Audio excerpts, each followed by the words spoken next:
कुछ मित्रों से मैं बात करता था और उनको मैंने एक कहानी कही और फिर मुझे ख्याल आया वो कहानी मैं आपको भी कहूं और उससे अपनी चर्चा को आज प्रारंभ करूं।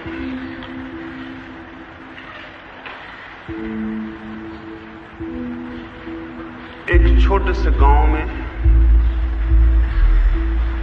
रमजान के दिन थे, मुसलमानों की प्रार्थना के दिन थे। आधी रात को एक ढोल पीटने वाले ने एक घर के सामने जाकर ढोल पीटा। वो एक फकीर था और लोग प्रार्थना के लिए उठ जाएं सुबह सुबह, इसलिए गांव में जाकर ढोल पीट रहा था।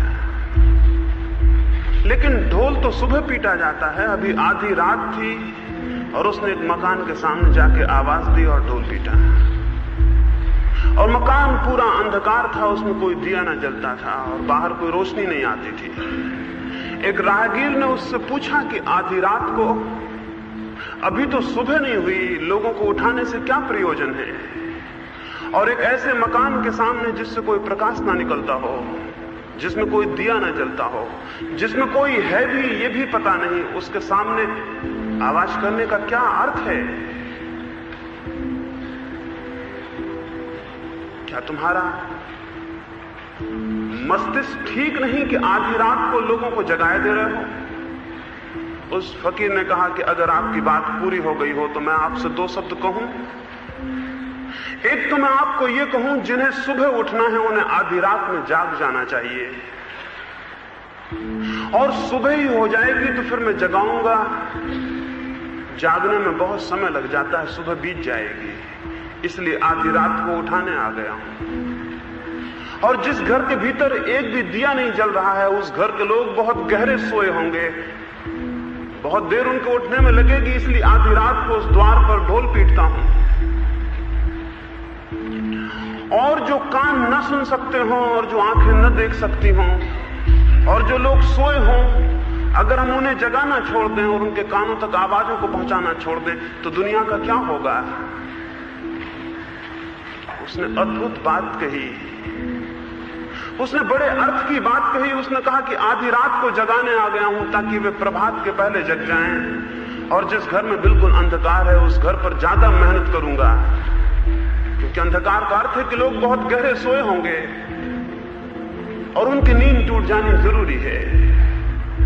मुझे भी अनेक बार लगता है कि मैं कहीं आपको आधी रात में जगाने तो नहीं आ गया हूं,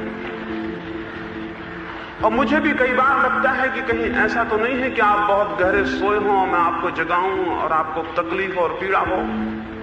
और ऐसा हमेशा हुआ है, जब भी कोई किसी को नींद से जगाता है तो धन्यवाद देने की बजाय वो गुस्सा और क्रोध से भर जाता है।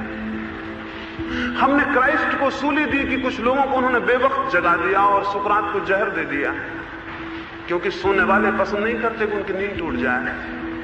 लेकिन जिन्हें जागरण का थोड़ा भी अनुभव होता है, जिन्हें जागरण के आनंद की थोड़ी सी भी ध्वनि मिलती है, उनकी भी एक मजबूरी है, उनकी भी एक व्यवस्था है, वो बिना जगाए नहीं रह सकते हैं। इसलिए अगर आपकी नींद में मेरी बातों से थोड़ी चोट पहुंचे और आपको थोड़ा करवट बदलनी पड़े या आपके भीतर कोई जागरण अनुभव हो, आपके सपने टूट जाएं, तो मुझे क्षमा करना। ये मेरी मजबूरी है कि मैं कुछ आपकी नींद को तोड़ूं, ये जानते हुए कि नींद टूटना, नींद को तोड़ना दुखद है, लेकिन ये भी जानते हुए कि जिसकी नींद टूट जाती है वो जब जाग के देखता है तो उसे पता चलता है कि नींद से बड़ा और कोई दुख न था, नींद से बड़ी और कोई पीड़ा न थी। ये कहानी से मैं आज की बात शुरू करना चाहता हूं, इसलिए ये कहानी मैंने चुनी है। आज करीब करीब सारी मनुष्यता सोई हुई है, आज करीब करीब सारी मनुष्यता के भवन में कोई प्रकाश नहीं दिखाई पड़ता, सारे दिए बुझे हुए मालूम पड़ते हैं। और जहां तक मनुष्यता का संबंध है, प्रभात तो आना बहुत दिनों से बंद हो गया। हम आधी रात में बहुत सैकड़ों वर्षों से जी रहे हैं। आधी रात ही बनी हुई है, सुबह नहीं आती।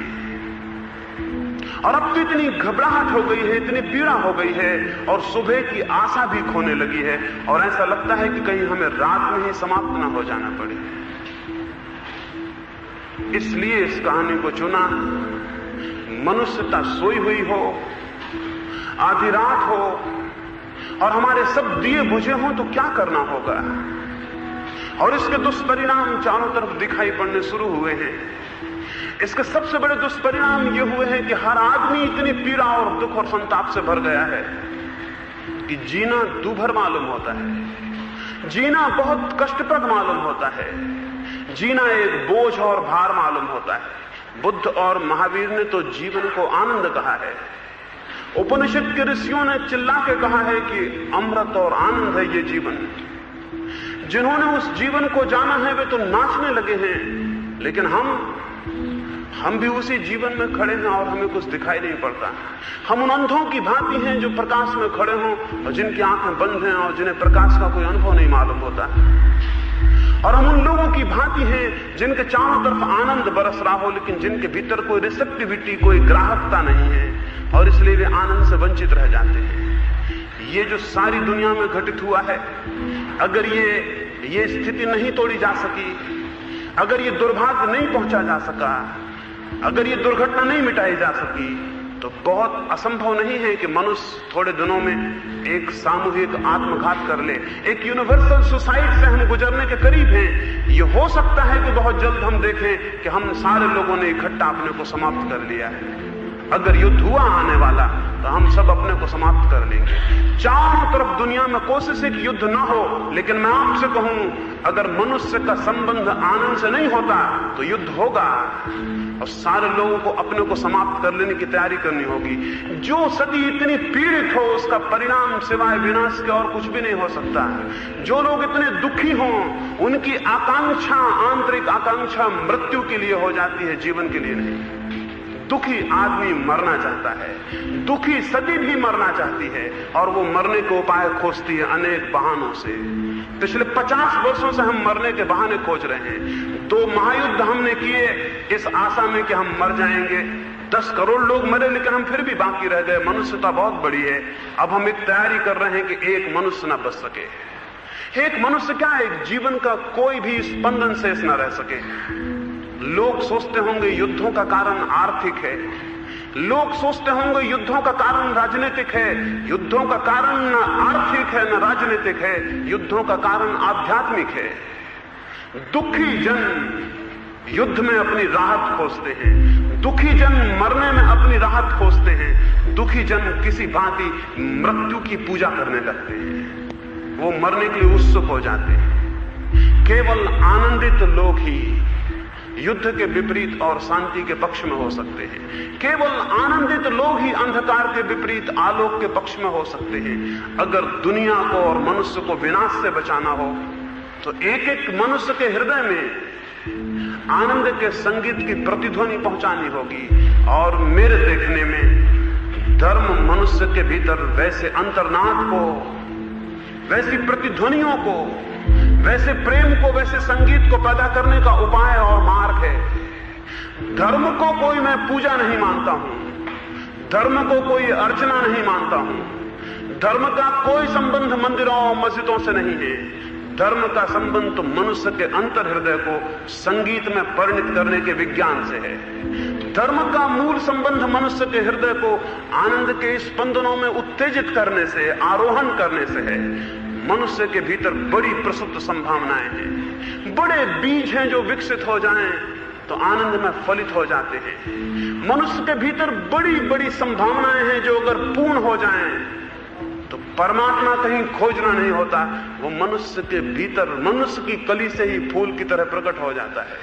हर मनुष्य के भीतर परमात्मा है, और जो भीतर ना हो उसे कभी पाया नहीं जा सकता। जो भीतर छुपा ना हो उसे कभी उपलब्ध किया जा सकता। जिसे हम उपलब्ध करते हैं वो एक अर्थों में हमें पहले से ही उपलब्ध हुआ होता है। जिसे बीज बाद में वृक्ष के रूप में पाता है, वो बीज उसे पहले से छिपाए रखता है। बड़ी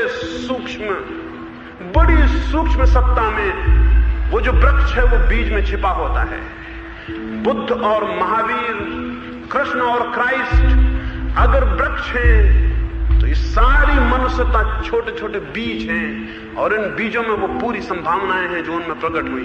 वो आनंद, वो नृत्य, वो संगीत जो उनमें फलित हुआ, वो आलोक और वो जीवन की कृतार्थता और धन्यता जो उनसे प्रकट हुई, हर आदमी की संभावना और हर आदमी का अधिकार है। और वो मनुष्य जो अपनी संभावना की दिशा में प्रयास नहीं कर रहा है, वो अपनी मनुष्यता का अपमान कर रहा है, और वो उस वसीयत को, उस अधिकार को जो प्रत्येक को प्रकृति और परमात्मा देता है, उसे खो रहा है। एक ही पाप है, कोई दूसरा पाप नहीं है।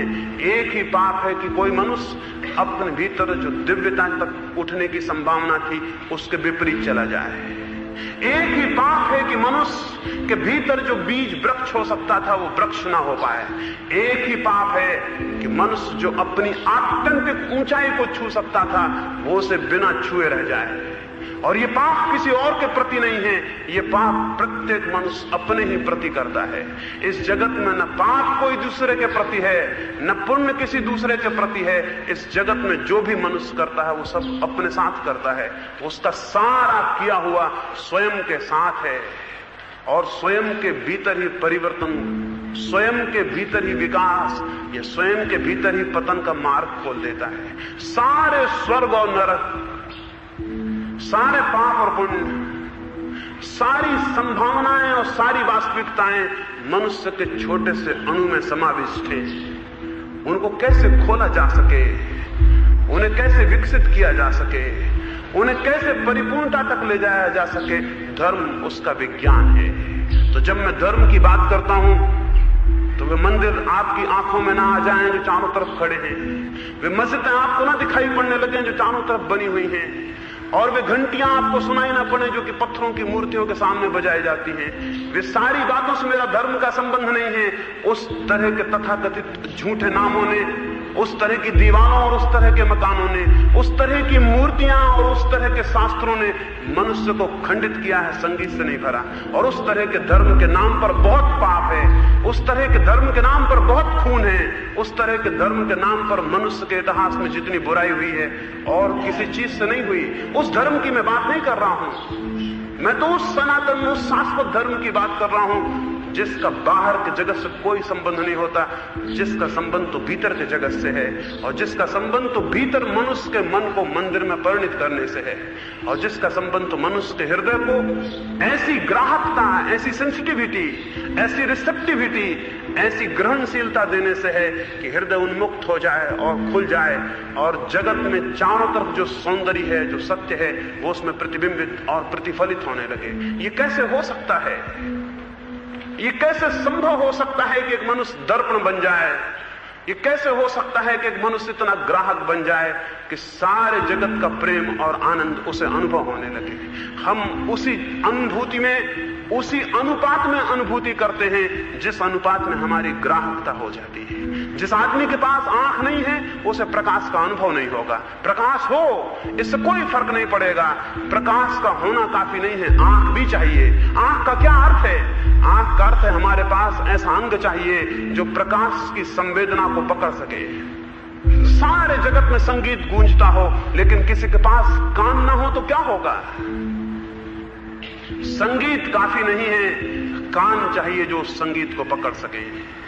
सारा जगत परमात्मा से भरा है, लेकिन हमारे पास वो आंख चाहिए जो उसे पकड़ सके, वो कान चाहिए जो उसे सुन सके, वो हृदय चाहिए जो उससे आंदोलित हो सके। मनुष्य के भीतर वैसे अंतःकरण का विकास हो सकता है। इसलिए ये न पूछें कि ईश्वर है या नहीं, ये पूछें कि क्या ऐसा अंतःकरण हो सकता है भीतर जो संसार के भीतर कुछ और भी देखने लगे, जो दृश्य के भीतर कुछ और भी अनुभव करने लगे, जो पदार्थ के भीतर और भी सूक्ष्म स्पंदनों को जानने लगे जो कि पदार्थ के नहीं है। तो जब मुझसे कोई पूछता है ईश्वर है या नहीं, तो मैं उससे पूछता हूं, ये वैसी ही बात है जैसे अंधा पूछे प्रकाश है या नहीं। अंधे को पूछना चाहिए क्या आंख होती है या नहीं। वे लोग जो पूछते हैं ईश्वर है या नहीं, गलत बात पूछते हैं, और फिर उस गलत बात पूछ के दो तरह के वर्ग दुनिया में विभाजित हो गए हैं। एक कहता है ईश्वर है, एक कहता है ईश्वर नहीं है। ये दोनों नासमझों के वर्ग हैं। क्योंकि ईश्वर कोई झगड़ा नहीं हो सकता। सवाल तो आंख का है, पूछना चाहिए आंख है या आंख नहीं है।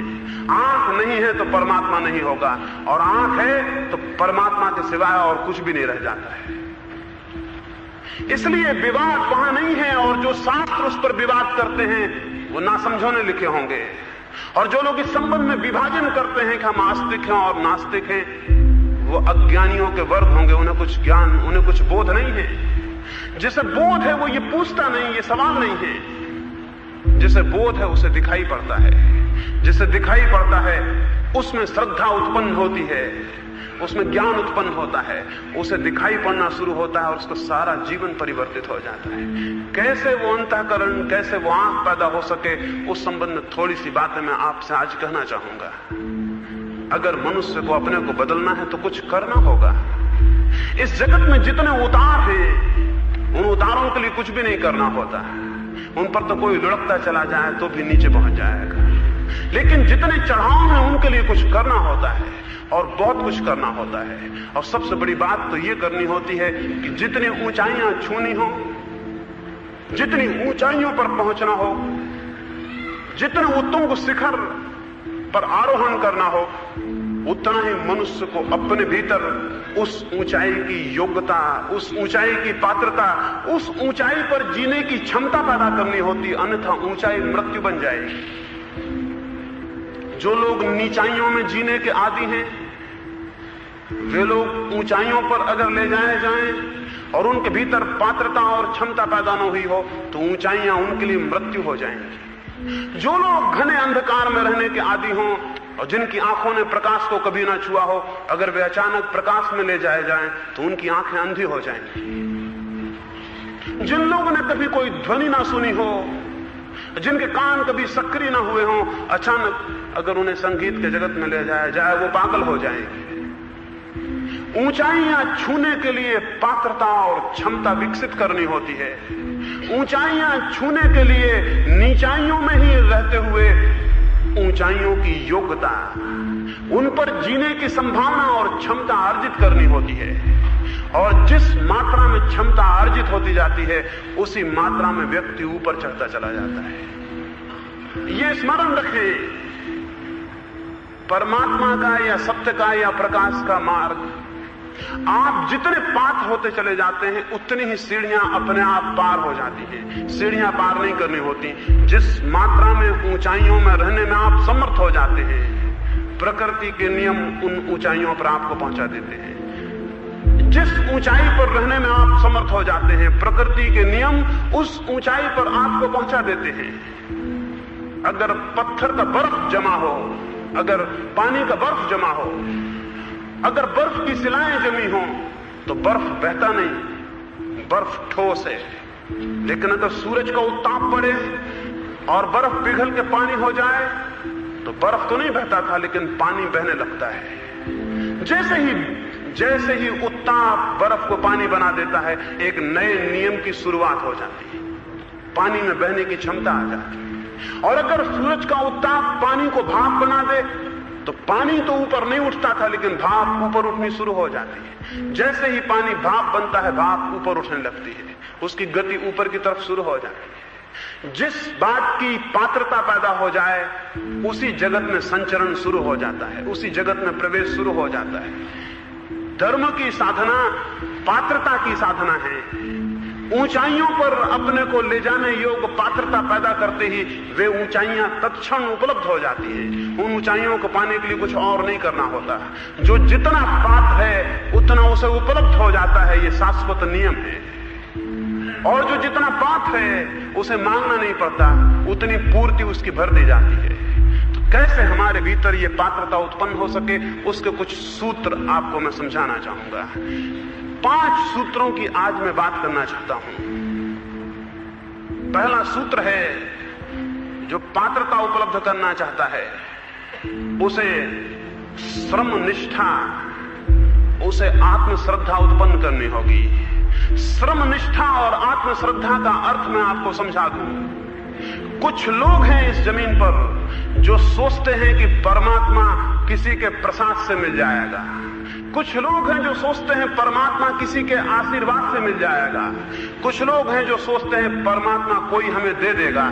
ऐसे लोग गलत सोचते हैं। ऐसे लोगों को सोचने का पूरा दृष्टिकोण भ्रांत है। ऐसे लोग अपने तमस को, अपने आलस्य को इस सारी बातों में छिपाते हैं। मेरे पास सैकड़ों लोगों से मुझे मिलना होता जो ये कहते हैं हम क्या करें, जो कुछ करेगा परमात्मा कर देगा। जो कहते हैं हम क्या करें, किसी साधु की, किसी गुरु की कृपा से सब कुछ हो जाएगा। जो कहते हैं कोई किसी के चरणों में हम समर्पित हो जाएंगे, वो सब कर देगा। ऐसा संभव नहीं है। जिसको सत्य के जगत में आरोहण करना हो वो मुफ्त में सत्य को नहीं पा सकता। पात्रताएं मुफ्त में नहीं मिलती हैं, क्योंकि पात्रताएं तो आंतरिक परिवर्तन हैं। पात्रताएं कोई वस्तुएं नहीं है कि कोई दे दे। क्षमताएं कोई वस्तुएं नहीं है कि कोई आपको दान कर दे।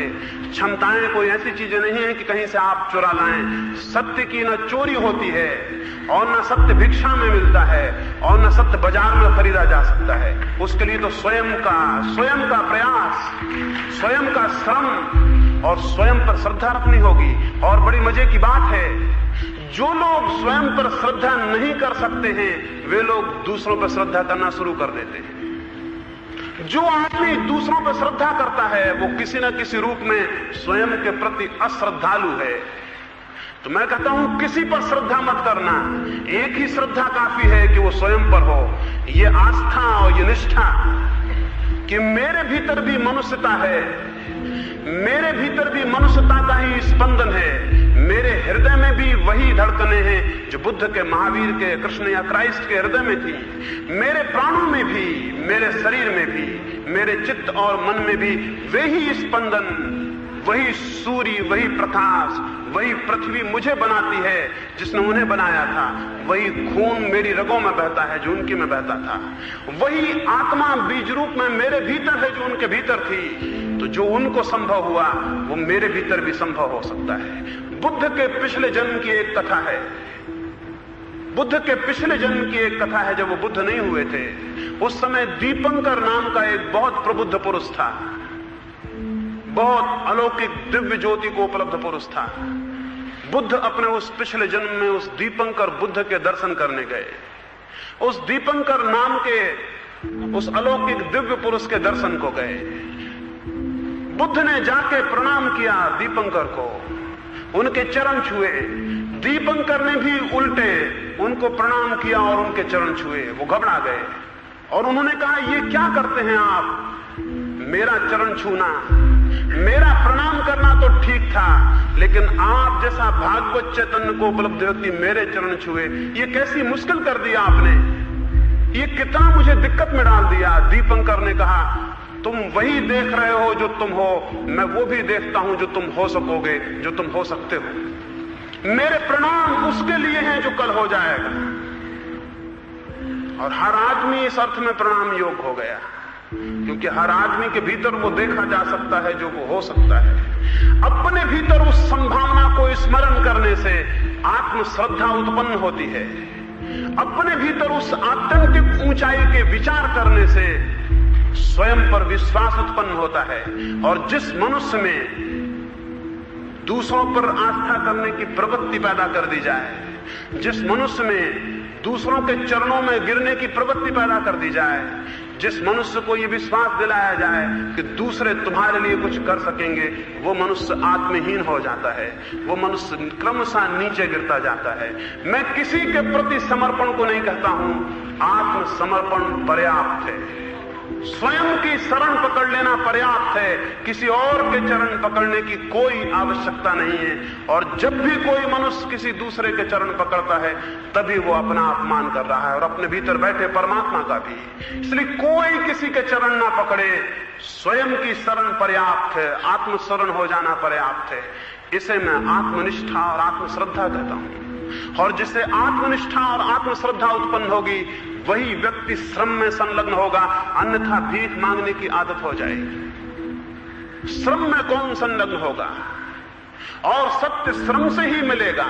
इस जगत में क्षुद्रतम चीजें भी बिना श्रम के उपलब्ध नहीं होती। और क्षुद्रतम चीजों के लिए भी मूल्य चुकाना होता है। सत्य के लिए क्या मूल्य चुकाना होगा?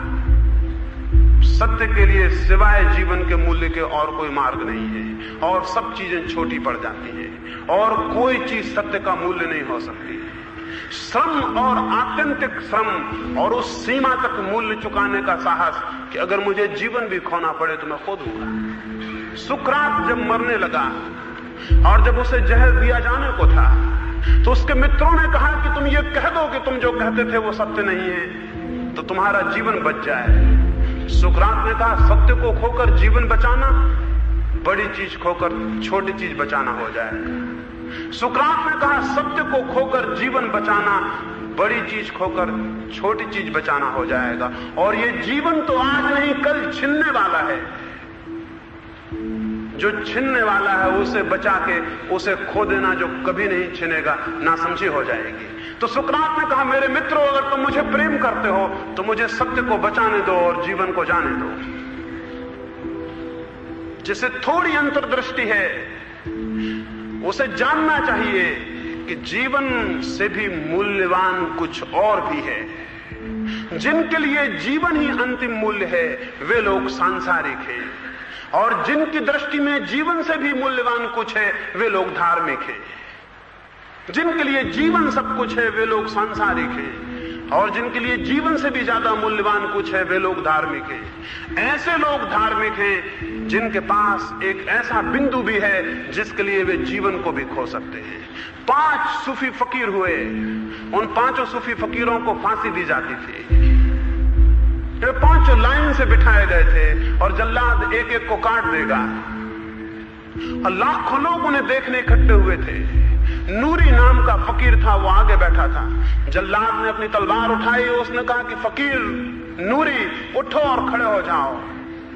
वो वृद्ध फकीर था, उसके हाथ पैर अत्यंत जर्जर हो गए थे, उससे उठने में भी तकलीफ होती थी। वो उठ भी नहीं पाया कि 5 में जो लड़का बैठा था, एक फकीर रक्काम, वो खड़ा हो गया और उसने कहा कि मैं आऊं। जल्लाद ने कहा, युवक पागल हो गए हो, जीवन कोई ऐसी चीज नहीं कि इतने जल्दी खोने को कोई उत्सुक हो, और तलवार कोई ऐसी चीज नहीं कि उसका स्वागत किया जाए। अभी तुम्हारी बारी नहीं आई, अभी मैं दूसरे को बुलाता हूं। तो रक्काम ने कहा, मौत जब आनी है तो हर क्षण बारी है। रक्काम ने कहा, जब मौत आनी ही है तो हर क्षण बारी है, और जब किसी भी आदमी का नाम बुलाया जाता है तो मुझे लगता है मेरा नाम बुला लिया गया। और उसने कहा कि ये अच्छा ही होगा कि मैं आ जाऊं। और नूरी बाद में मरे, रक्काम पहले मर जाए। वो जल्लाद बोला, कैसे पागल हो, किसी दूसरे की मौत अपने ऊपर लेना कैसा पागलपन है। उस रक्काम ने कहा, प्रेम इसी पागलपन का नाम है। जीवन का बहुत मूल्य है, लेकिन प्रेम का उससे भी ज्यादा मूल्य है। और जो लोग प्रेम को नहीं समझ पाते वही केवल जीवन से अटके रह जाते हैं, और जो प्रेम को समझ लेते हैं वो जीवन से मुक्त हो जाते हैं। और जो आदमी जीवन से मुक्त हो जाता है वो आदमी मृत्यु से मुक्त हो जाता है। स्मरण रखें, जो आदमी जीवन से मुक्त हो जाता है वो आदमी मृत्यु से मुक्त हो जाता है। मृत्यु केवल उनके लिए है जो जीवन से बंधे हैं। तो जीवन के ऊपर एक ऐसा बिंदु खोज लेना मृत्यु से मुक्त हो जाने का मार्ग है। अमृत उन्हें उपलब्ध होगा जो जीवन के ऊपर कुछ खोज लेते हैं, जो जीवन को भी किसी चीज पर समर्पित और देने को राजी हो जाते हैं। उस चीज का नाम सत्य है, या कोई चाहे तो कहे उस चीज का नाम प्रेम है, या कोई और कोई नाम देना चाहे तो कहे कि उस चीज का नाम परमात्मा है। परमात्मा उस सत्ता का, उस सत्य का नाम है जिसके लिए जीवन समर्पित किया जा सकता है, जिससे जीवन कम मूल्य का पड़ जाता है। सत्य के लिए श्रम और सत्य के लिए जीवन का समर्पण जिसके हृदय में बोध इस भांति का उत्पन्न होता है, वही व्यक्ति साधना की पहली सीढ़ी पर पैर रख पाता है। इससे सस्ते में नहीं चलेगा, और इससे सस्ते में जो कहता हो और इससे ज्यादा शॉर्टकट और छोटे रास्ते जो बताता हो वो झूठी बातें कह रहा है और आपके आलस्य का शोषण कर रहा है। आपके आलस्य का बहुत शोषण हुआ है सारी जमीन पर। कोई कहता है थोड़ी माला जपो, कोई कहता है थोड़ा दान करो, कोई कहता है थोड़ा रोज मंदिर जाओ, कोई कहता है रोज सुबह किसी शास्त्र का पाठ कर लो, सब ठीक हो जाएगा।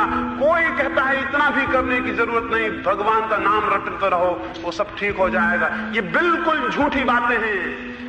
किसी नाम के रटने से कुछ भी नहीं होगा, और भगवान इतना नासमझ नहीं कि आपके नाम रटने से बहकाया जा सके। और भगवान इतना नासमझ नहीं कि आपकी स्तुतियां उसे खुश कर सकें और उसके दंभ को प्रभावित कर सकें। उसके पास कोई दंभ नहीं है, उसके पास कोई दंभ नहीं है। एक फकीर था, एक साधु था, उसने अपने एक युवक को जो उसके पास साधना करने आया, उससे पूछा कि तुम क्या करते हो? वो बोला मैं सुबह से सांझ तक भगवान का नाम लेता हूं। फकीर बोला कि मेरे पास रुक जाओ और सुबह से शाम तक मेरा नाम लो, मैं तुम्हारा सिर तोड़ दूंगा। मैं इतना घबरा जाऊंगा तुमसे, मैं इतना परेशान हो जाऊंगा कि जिसका कोई हिसाब नहीं। प्रसन्न तो मैं कैसे होऊंगा उससे? नाम लेने से कोई कैसे प्रसन्न हो जाएगा? और प्रसन्नता क्या कोई इतनी सस्ती बात है? और परमात्मा क्या प्रसन्न और अप्रसन्न होता है? और क्या आपको पता है उसका कोई नाम है? परमात्मा का कोई नाम नहीं। और जो सोचता हो कि ये परमात्मा का नाम है, वो किसी मनुष्य कल्पित नाम को ले रहा होगा। और परमात्मा की कोई मूर्ति नहीं, कोई सोचता हो मैं उसका ध्यान कर रहा हूं, तो वो किसी आदमी की बनाई हुई ईजाद का ध्यान कर रहा होगा। सारी मूर्तियां आदमियों की बनाई हुई और आदमी की शक्लों में हैं। सारे नाम आदमियों को दिए गए और आदमियों के द्वारा दिए गए हैं। न परमात्मा का कोई नाम है, न उसकी कोई मूर्ति है, न उसकी कोई प्रतिमा है। इसलिए कोई सस्ता उपाय मत खोजना माला फेर लेने से और गुरिये सरका लेने से और नाम रट लेने से कोई सत्य उपलब्ध नहीं होता। सत्य बहुत महंगी बात है, इतना आसान नहीं। और स्मरण रखें कि इन चीजों को मैं जो कह रहा हूं गलत है, इसलिए कह रहा हूं कि परमात्मा का मूल्य मेरे मन में बहुत ज्यादा है। इतना सस्ता नहीं खरीदा जा सकता, इसलिए इनको गलत कह रहा हूं। परमात्मा को खरीदने का एक ही रास्ता है, जो अपने को मूल्य में देने के लिए राजी हो जाए। जो स्वयं को देने को राजी होता है, वो सत्य को पाने का अधिकारी हो जाता है। एक ही विनिमय है, एक ही रास्ता और एक ही उपाय है। श्रम और स्वयं का परिपूर्ण देने का साहस, ये पहली शर्त है। इस शर्त को जो राजी हो जाता है, उसके भीतर अदम्य संकल्प का जन्म होता है। जो इस बात के लिए राजी हो जाता है, जो इतनी हिम्मत करता है, जो इतना साहस करता है, उसके भीतर बड़ी ऊर्जा, बड़ी शक्ति उत्पन्न होती है। उसके कण कण जाग जाते हैं, उसके हृदय की सारी सोई शक्तियां परिपूर्ण रूप से संलग्न, इकट्ठी, एकजुट हो जाती हैं और वो अपने भीतर एक ऊर्जा के आरोहण को अनुभव करता है। दूसरी बात है, सत्य की खोज में, सत्य की तलाश में श्रम, आत्मश्रद्धा, संकल्प का आरोहण, इनके साथ दूसरी शर्त है अमूर्छित जीवन व्यवहार। धर्म कोई टेक्नोलॉजी नहीं है कि हमने कोई मंत्र पढ़ा और काम हो गया, हमने बटन दबाई और पंखे चलने लगे। धर्म कोई टेक्नोलॉजी नहीं है, कोई धर्म यंत्र नहीं है कि कहीं दबाया और काम शुरू हो गया। धर्म तो समग्र जीवन परिवर्तन है, उसमें कोई एक बिंदु नहीं छूना, उसमें तो पूरे जीवन को ही छूना पड़ेगा। और धर्म तो पूरे जीवन को बदलने की बात है। इसलिए कोई सोचता हो कि आधा घड़ी 10-5 मिनट किसी कोने में बैठ के हमने भगवान के लिए समय दिया तो काम हो गया, तो गलती में है। जो भगवान को पाना चाहता है, उसकी प्रार्थना, उसकी आराधना, उसका कीर्तन, उसका ध्यान, वो जो भी नाम देता हो सतत हो जाएगा, वो 24 घंटे का हिस्सा हो जाएगा। धर्म की साधना खंडित साधना नहीं है, अखंड साधना है। उसे तो सोते से जागते तक, जागते से सोते तक करना होगा। वो कोई ऐसी बात नहीं है कि उससे छुट्टी हो सके। मैं आपको कहूं, धर्म से कोई छुट्टी नहीं होती। एक चोर छुट्टी मना सकता है, 2 दिन चोरी ना करे, लेकिन एक धार्मिक आदमी छुट्टी नहीं मना सकता कि 2 दिन धार्मिक ना रहे। धर्म से कोई छुट्टी नहीं है। साधु के लिए कोई छुट्टी नहीं है कि वो 23 घंटा साधु रहे और 1 घंटा छुट्टी मना ले। 1 घंटा छुट्टी मना ले, 23 घंटा खराब हो जाएंगे। एक क्षण को भी छुट्टी नहीं मनाई जा सकती। धर्म के जगत में कोई अवकाश, कोई छुट्टी नहीं होती। सतत और अखंड, सतत और अखंड, सुबह से सांझ, सांझ से सुबह, एक एक श्वास में उसको साधना होगा। इसलिए दूसरा तत्व है अमूर्छित जीवन व्यवहार। जीवन में मूर्छा ना हो, जीवन के व्यवहार में मूर्छा ना हो। हम कोई काम सोए सोए ना करें, हर काम में जागरण हो। एक फकीर एक गांव से निकला, कुछ लोगों ने उसका अपमान किया और गालियां दी। जब वे गालियां दे चुके, उस फकीर ने कहा मैं कल आऊंगा और इनके उत्तर दे दूंगा। वे लोग बोले पागल हुए हो, गालियों के उत्तर तत्क्षण दिए जाते हैं।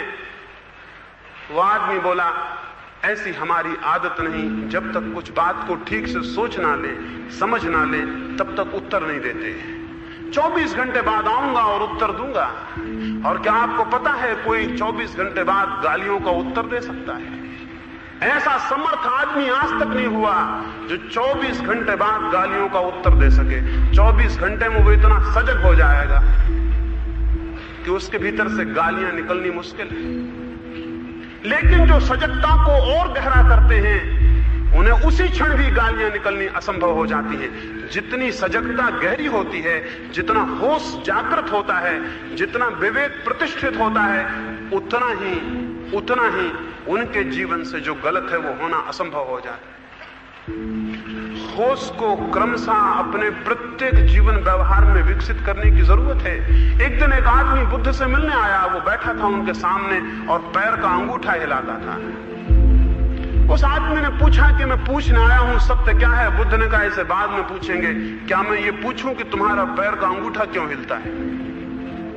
वो बहुत हैरान हो गया होगा, इतने बड़े मनीषी के पास सत्य को पूछने गया है और वो भी कौन सी क्षुद्र बात की बातें कर रहे हैं कि तुम्हारा पैर का अंगूठा क्यों हिल रहा है। उसने कहा इसे छोड़िए, इससे क्या मतलब?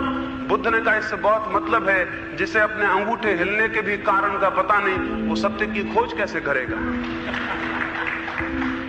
जिसे अभी क्षुद्र को नहीं संभाला, वो विराट को कैसे संभाल सकेगा? बुद्ध ने कहा मेरे कहते ही पूछते ही तुम्हारा अंगूठा बंद भी हो गया, ये क्यों हुआ? तो बंद कर लिया उसने। उस आदमी ने कहा मुझे कुछ पता ही नहीं था कि अंगूठा हिल रहा है। बुद्ध ने कहा तुम्हारा शरीर है और तुम्हें पता नहीं कि हिलता है। तुम खतरनाक आदमी हो, तुम किसी की जान भी ले सकते हो और कह सकते हो मुझे पता नहीं कि मेरा हाथ उसके सिर पर कैसे पड़ गया। और तुम्हारा जीवन पाप से भरा हो जाएगा, क्योंकि तुम्हें यह भी पता नहीं होगा कोई विचार क्यों चलता है, कोई वासना क्यों उठती है। तुम्हारा सारा जीवन यांत्रिक है। इसको मैं कहता हूं मूर्छा। ऐसा व्यक्ति जिसका शरीर, जिसका चित्त, जिसका विचार अकारण और मूर्छित चल रहा हो, ऐसा व्यक्ति धर्म के जगत में विकास नहीं कर सकता। वहां तो बड़ी पवित्रता और बड़ी निर्दोषता होगी, बड़ी सरलता होगी, तब गति होगी। वो सरलता, वो निर्दोषता अमूर्छित जीवन से आनी शुरू होती है। वो होश पूर्वक जीवन जीने से शुरू होती है। एक एक बात को, एक एक विचार को, वाणी को, आचरण को स्मरण पूर्वक देखना होगा वो क्यों हो रहा है। और आप हैरान हो जाएंगे अगर आप अपने भीतर ये विचार सजग कर लें कि मेरे भीतर कोई बात क्यों हो रही है, तो आप बहुत हैरान होंगे। अगर ये सजगता गहरी हो तो जो जो गलत है वो होना बंद हो जाएगा। क्यों? क्योंकि गलत के होने के लिए मूर्छा चाहिए। और इसलिए जो लोग ज्यादा गलतियां करना चाहते हैं उनके लिए मादक द्रव्य हैं, और मूर्छित हो जाएं तो और ज्यादा गलतियां करना उनको आसान हो जाता है। एक शराबी जो गलतियां कर सकता है वो बिना शराब पिए नहीं कर सकता। एक क्रोधी जो गलतियां कर सकता है वो बिना क्रोध में नहीं कर सकता। क्रोध भी नशा है। क्रोध की स्थिति में सारे शरीर में मादक द्रव्य छूट जाते हैं, मादक रस छूट जाते हैं और मन विषाक्त और मूर्छित हो जाता है। वैसे ही कोई ऊपर से मादक द्रव्य ले ले, इंटॉक्सिकेंट ले ले, तो फिर वो ज्यादा गलतियां कर सकता है। अगर पाप करने हो तो नशा बहुत जरूरी है, और अगर धर्म में उठना हो तो सब नशे छोड़ देने की आवश्यकता है। कुछ नशे हैं जो हम बाहर से लेते हैं, कुछ नशे हैं जो हमारे भीतर होते हैं। उन दोनों को क्रमशः छीण करने से, सजगता को जगाने से व्यक्ति में अमूर्छा पैदा होती है। उस अमूर्छा को महावीर ने विवेक कहा, बुद्ध ने अप्रमत्तता कहा, क्राइस्ट ने अवेयरनेस कहा, या किसी और ने कुछ और कहा होगा। ऐसा होश तो जीवन में भूल होनी मुश्किल हो जाती है। जनक के समय में ऐसी बात हुई। एक युवक ने अपने गुरु को पूछा कि मैं अब सत्य की अंतिम खोज करना चाहता हूं तो कहां जाऊं। उसके गुरु ने कहा, हमारे राज्य का जो राजा है उसके पास चले जाओ। वो युवक बोला, राजा के पास? किसी साधु के पास भेजते तो समझ में भी आता, लेकिन गुरु ने कहा है तो वो गया। जब वो गया और राजमहल में पहुंचा तो उसने देखा वहां संध्या को बड़ा आयोजन था, बड़ी वेश्याओं के नृत्य चलते थे, बड़ी सुरा ढाली जाती थी और जनक उनके बीच बैठा था। वो युवक सोचा, ये क्या पाप में मैं आ गया और यहां कैसे ब्रह्म ज्ञान और सत्य का पता चलेगा। लेकिन भेजा था गुरु ने तो खड़ा रहा। जब सारा समारोह समाप्त हुआ तो राजा की ये स्थिति देखकर उसका मन नमस्कार करने को भी नहीं हुआ, वो खड़े ही रहा। खुद जनक ने नमस्कार किया और कहा, युवक कैसे आए हो? उस युवक ने कहा, आया तो था किसी ख्याल से, लेकिन अब तो कहना भी गलत है। जो देखा आपसे, अब आपसे ये कहना कि मैं सत्य खोजने आया था आपके पास, बड़ा बड़ा भद्दा मालूम होता है। मेरी हिम्मत भी नहीं पड़ती, विचार भी नहीं उठता। जनक ने कहा, अब आ ही गए हो तो रात कम से कम ठहर जाओ, सुबह वापस लौट जाना। ठीक ही है, यहां कहां सत्य मिलेगा। रात हो गई थी, वो युवक ठहर गया। उसे अच्छे भोजन कराए गए, उसे बिस्तर पर लिटाया गया। लेकिन जब जनक उसे बिस्तर पर छोड़ के गया तो वो देख के हैरान हो गया, जिस बिस्तर पर वो सोया है छत से जो नंगी तलवारें बिल्कुल कच्चे धागे से लटकी हुई, तो नीचे बिस्तर पर है, ऊपर दो नंगी तलवारें कच्चे धागे से लटकी हुई, इतनी ऊंची हैं कि उनको निकाल के भी नहीं रख सकता और उसी बिस्तर पर उसे सोना है, कमरे में और कोई जगह भी नहीं। जनक बाहर से दरवाजा बंद कर गया है, अब बड़ी मुसीबत हो गई। वो करवट भी नहीं लेता, पड़ा है चुपचाप, देख रहा है कि वो कब गिर जाए, जरा हवा का झोंका आ जाए तो तलवार नीचे गिर जाए। रात भर आंख नहीं झपी, रात भर सजग पड़ा रहा कि कहीं तलवार ना गिर जाए। सुबह जनक आया और उसने कहा, रात नींद तो ठीक आई? कोई बिस्तर में असुविधा तो नहीं हुई? कक्ष ने कोई दिक्कत तो नहीं दी? कोई तकलीफ तो नहीं थी? वो युवक बोला, कुछ पता नहीं, कक्ष कैसा था, बिस्तर कैसा था, और नींद आई ही नहीं, इसलिए नींद आई कि नहीं ये सवाल नहीं। जनक ने पूछा, क्या हुआ? उसने कहा, ये दो नंगी तलवारें रात भर सजग किए रही, होश बना रहा भीतर कि अगर जरा सोया तो मृत्यु निकट है। जनक ने कहा, रात जब वो नृत्य में मैं बैठा था और जब वेश्याएं नाचती थी तब तलवारें मेरे ऊपर भी लटकी थी। वो तलवारें तुम्हें दिखाई नहीं पड़ती, अभी युवक हो, अभी वृद्ध की आंखें नहीं मिली। जैसे जैसे वृद्ध होने लगा हूं वैसे वैसे तलवारें हर वक्त लटकी हुई हैं और धागा बहुत कच्चा है, इतना कच्चा है कि आज तक हमेशा ही टूटता रहा है और हर आदमी पे आखिर में टूट ही जाता है। तो इसलिए नाच देखता था लेकिन नाच में था नहीं। जैसे रात तुम सोए थे लेकिन सोए नहीं थे। जनक ने कहा, ऐसी सजगता 24 घंटे बनी रहे। ऐसी सजगता का नाम अमूर्छित जीवन व्यवहार है। ऐसा सजग व्यक्ति कुछ भी गलत नहीं कर सकेगा। ऐसा सजग व्यक्ति कुछ भी, जिसको हम पाप कहें, जिसको हम बुरा कहें, ऐसा उससे असंभव हो जाएगा। अमूर्छित आचरण ही जीवन में धर्म को प्रतिष्ठा देता और गति देता है। ये दूसरा तत्व है। पहला तत्व हुआ श्रमनिष्ठा, स्वयं निष्ठा, आत्मश्रद्धा।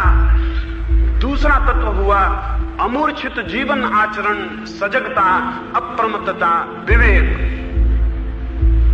ये दोनों तत्व बड़े मूल्य के हैं।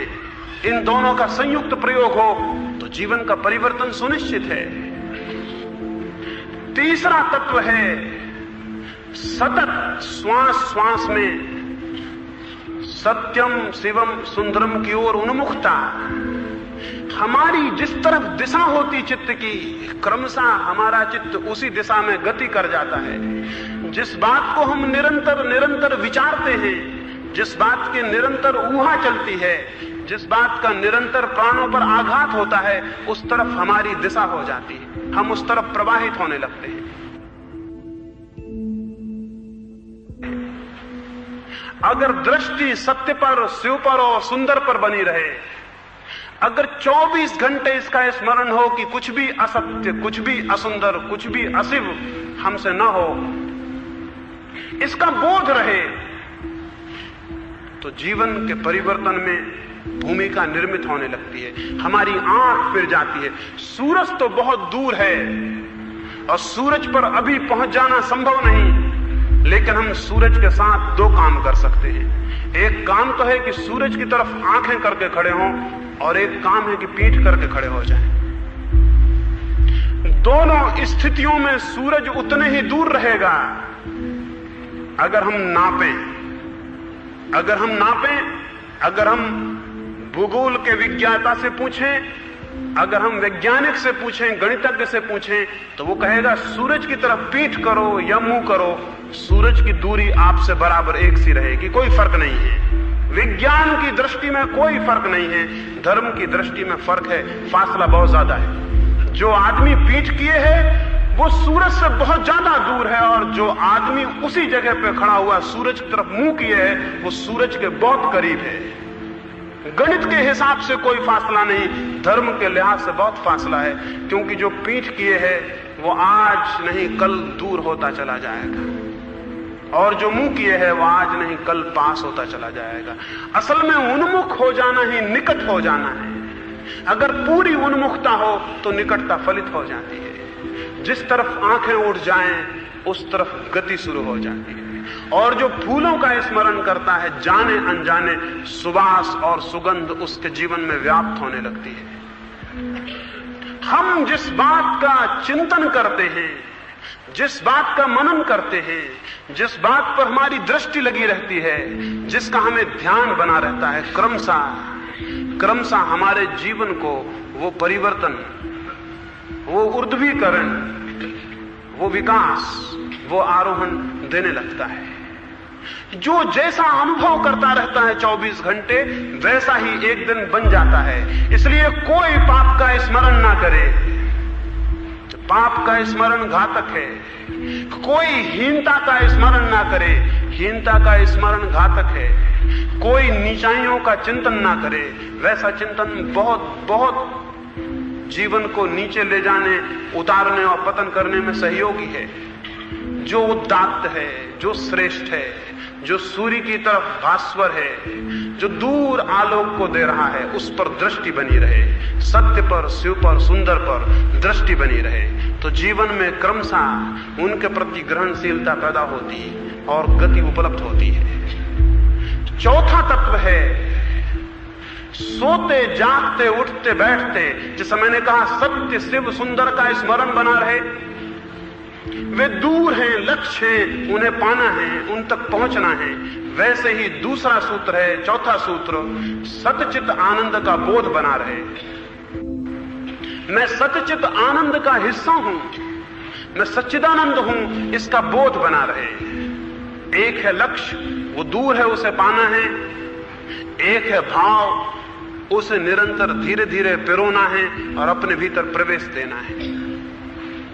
जैसे जैसे जो व्यक्ति जो बात निरंतर भीतर पिरोता है, उतनी उसमें गति करती जाती है, उतनी डेप्थ में, उतनी गहराई में उतरती जाती है। हमारे चिंतन बड़े अजीब हैं। हम 24 घंटे असत का चिंतन करते हैं, दुख का चिंतन करते हैं, अचित का चिंतन करते हैं। हमारा 24 घंटे चिंतन सच्चिदानंद के विपरीत है, हमारा मनन उसके विपरीत है, हमारी सारी चित्त दशा उसके विपरीत है, और इसलिए परमात्मा की तरफ हमारे पैर नहीं बढ़ पाते। सोचना और जानना है निरंतर। क्राइस्ट ने कहा है the kingdom of God is with in you, कहा कि तुम्हारे भीतर है परमात्मा का राज। उपनिषदों ने कहा तत्वमसि, वो तुम्हारे भीतर है ब्रह्म। वो बुद्ध कहते हैं वो तुम्हारे भीतर, महावीर कहते तुम्हारे भीतर। किस लिए?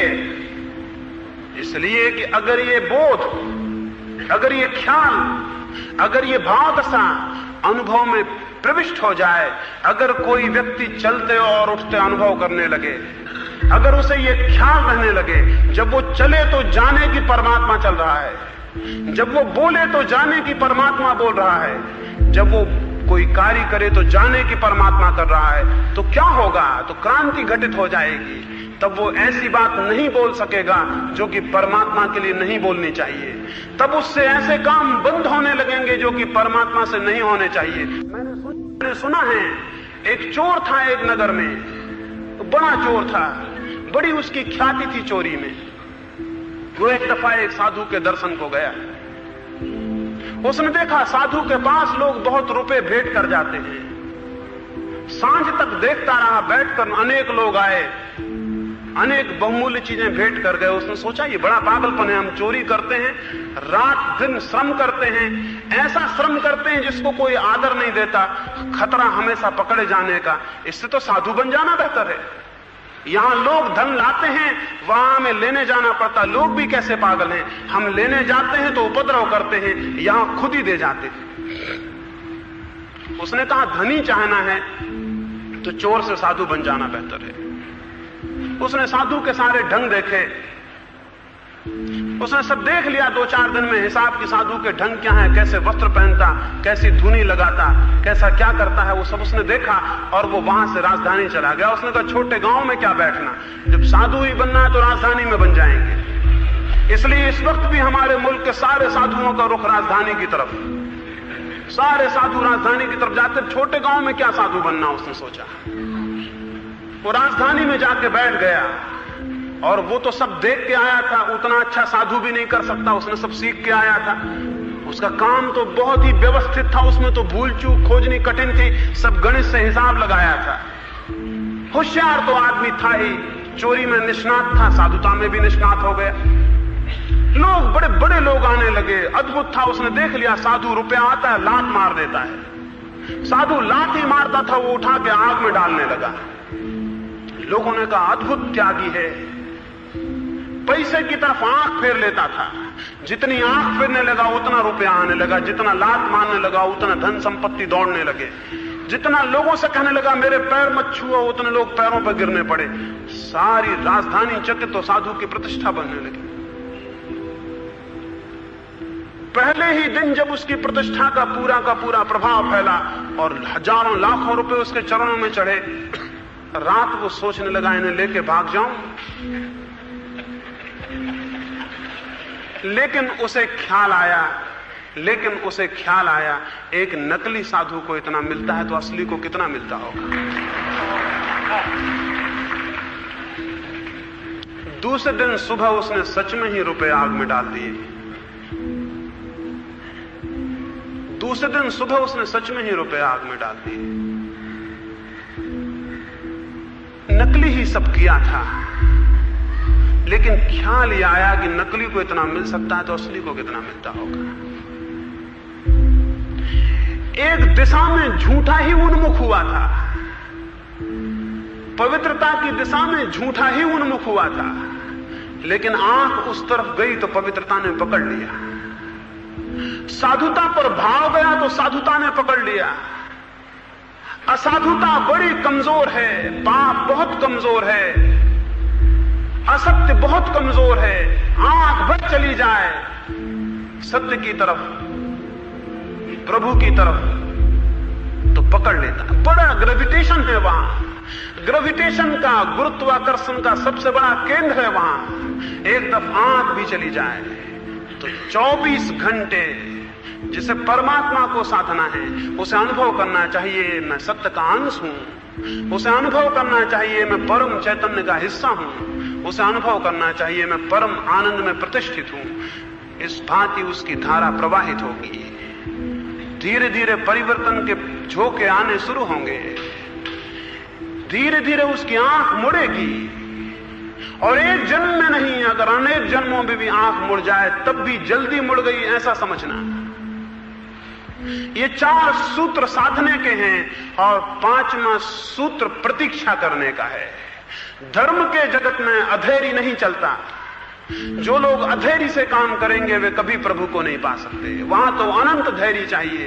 अनंत को जब पाना है तो अनंत धैर्य की भूमिका होनी चाहिए। तो जो व्यक्ति सत्य को साधने चला हो उसे अनंत प्रतीक्षा करनी चाहिए। एक महिला मेरे पास आती थी, उन्होंने मुझसे कहा मुझे भगवान के दर्शन करने हैं। मैंने कहा आपकी बात कुछ ऐसी लगती है कि बहुत जल्दी करने होंगे। बोली मैं जितने जल्दी हो सके करना चाहती हूं। मैंने कहा जितने जल्दी भगवान का दर्शन हो जाए भगवान में उतने कम अर्थ मालूम होगा, और अगर एकदम अभी हो जाए तो शायद विश्वास भी नहीं आएगा कि जिसके दर्शन हुए वो भगवान है, क्योंकि उस पर तो विश्वास उतनी ही गहरी प्रतीक्षा से आएगा। जितना शुद्ध जल पाना हो उतना गहरा खोदना होगा, जितनी बहुमूल्य बात पानी हो उतनी प्रतीक्षा करनी होगी। मौसम के फूल के पौधे बोते हैं, जल्दी निकल आते हैं, जल्दी मर भी जाते हैं। बड़े वृक्ष बड़ी मुश्किल से निकलते हैं, बड़ी मुश्किल से बड़े होते हैं, फिर उतना टिकते हैं। परमात्मा में जिसकी प्रतीक्षा होनी है उसे तो परम धैर्य से प्रतीक्षा करनी होगी। जो अधैर्य करेगा वो नहीं जा सकता।